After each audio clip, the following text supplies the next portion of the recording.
ce phénomène qui a donné cette victoire si considérable. Chers amis, c'est pourquoi je suis si profondément déçu. c'était l'objectif principal de ma carrière politique.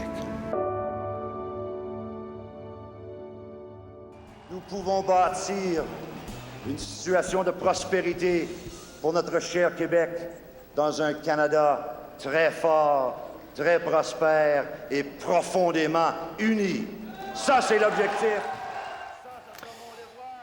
Aujourd'hui, émission consacrée à l'ancien premier ministre du Canada, Brian Mulroney, qui est décédé hier à l'âge de 84 ans. Il aura été au pouvoir pendant 9 ans, entre 1984 et 1993. Son legs politique est si grand qu'on en ressent encore aujourd'hui l'impact 30 ans plus tard sur les relations entre le Québec et l'ensemble du Canada, l'accord de libre-échange qui a même été renouvelé dans les dernières années, son plaidoyer environnemental. On va aborder d'ailleurs divers volets de son héritage tout au cours de la prochaine heure.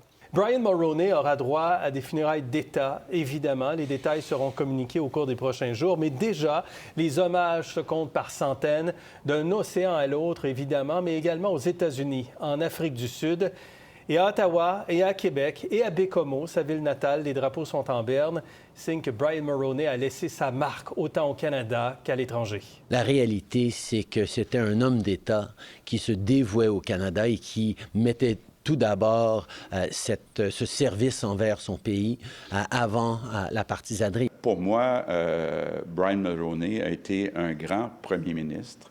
Et, bon, vous savez, mon intérêt pour les choses économiques, il laisse un legs incroyable. Qui m'a appris une leçon de vie vraiment importante. Qu'au final, en politique et dans la vie, le plus important, ce sont les gens. Il a vraiment travaillé fort sur cette idée d'inclure le Québec. C'est quelque chose qui m'inspire aussi. Alors, avec vous trois, je veux vous entendre d'abord parler personnellement de cet homme, Brian Mulroney. Je commence avec vous, Tasha. Vous l'avez connu il y a 40 ans. Vous étiez toute jeune. Vous l'êtes encore, mais vous l'étiez encore plus à l'époque. Oui, j'avais 14 ans quand je m'étais impliquée dans la grande vague bleue que M. Mulroney avait fait passer au Québec en 84.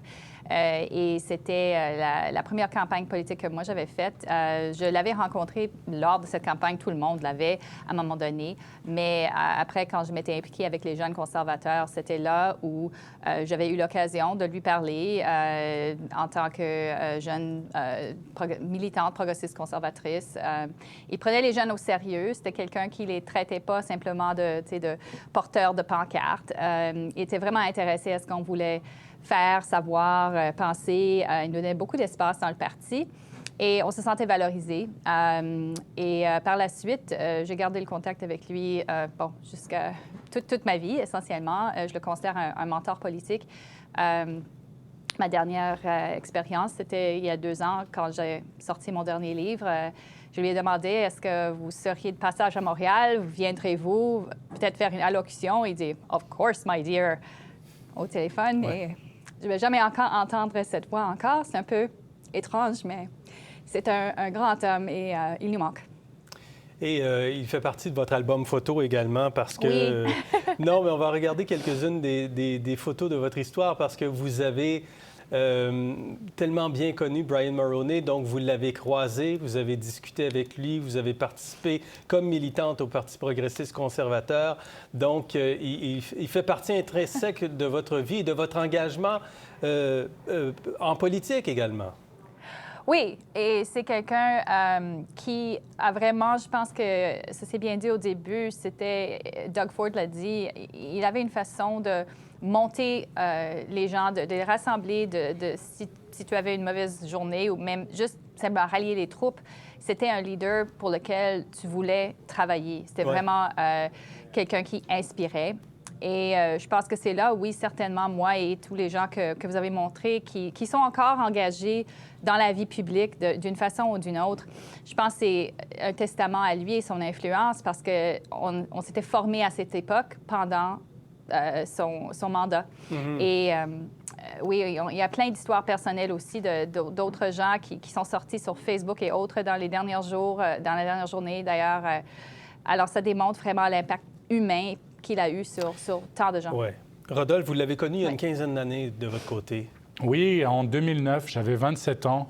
Je pensais aller en politique, je pensais quitter ma carrière de comptable et je voulais voir si j'allais aller en politique. Et par des rencontres, etc., j'ai eu la chance de le rencontrer, de luncher avec lui. Il m'a accordé presque 2 heures de son temps à un jeune un jeune de 27 ans qui ne savait pas est-ce que j'allais aller à Ottawa, est-ce que j'allais joindre le Parti conservateur, est-ce que j'allais aller travailler dans le gouvernement Harper en tant que Québécois. Je me posais toutes ces questions-là.